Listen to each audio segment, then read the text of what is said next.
Okay, folks, we got to stop. We got to stop complaining about our younger generation.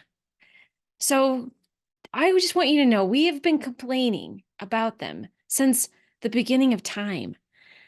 We always think we are better off when we're a little bit older and that we know better.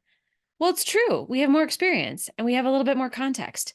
But our incoming generation, I don't care what you call them, they need to be taught how to have a job. So I'm a Gen Xer. I'm sure you're surprised by that. But I remember coming in to IBM as a 23-year-old, 22-year-old, so excited to give my gift to the world. And I was so ridiculous about it that I sent an email to the CEO of IBM with my thoughts on the strategy.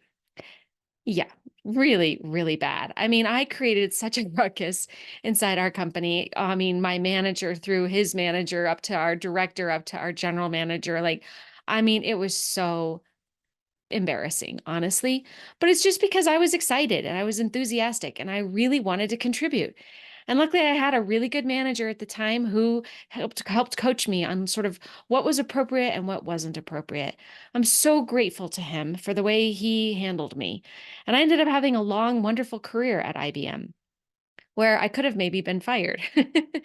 And so I want us to stop complaining about the younger generation and just realize that they don't have the context for what it takes to do this job and to do it well. And if you have younger employees, it is a little bit of a project to teach them. You want to be giving them the context around what's the expectation for how they show up, what their hours are, why it's important, why their job matters, why the work that they're doing is contributing, and how. And then also expectations around their behaviors.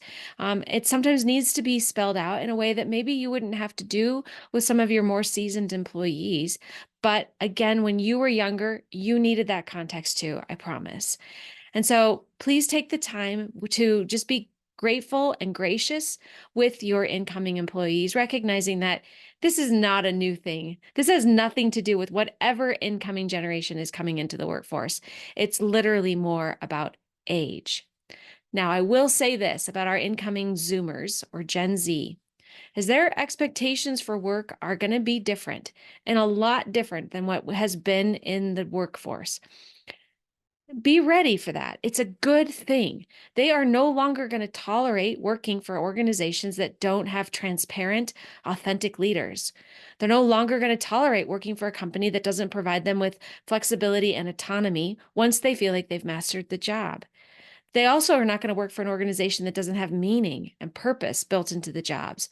And I would argue that every job has meaning and purpose in it, and that if it doesn't have meaning and purpose, then don't have it. You shouldn't even have that as a job.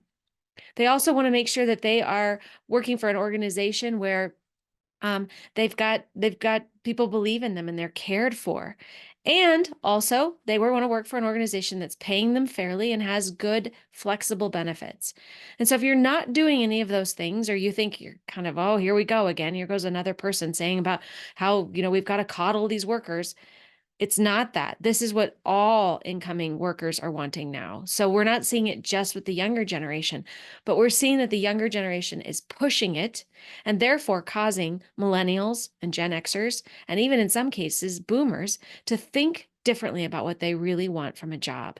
And it's going to require us to lead differently. We're going to have to change the way we lead, and that's okay because this sort of revolution, this people revolution that's changing the way and the expectations that people have for work will benefit our organizations if we adapt our leadership to this. We won't have the turnover. We won't have the struggle hiring. We won't have the struggle with getting productivity out of people and getting people to give it their all.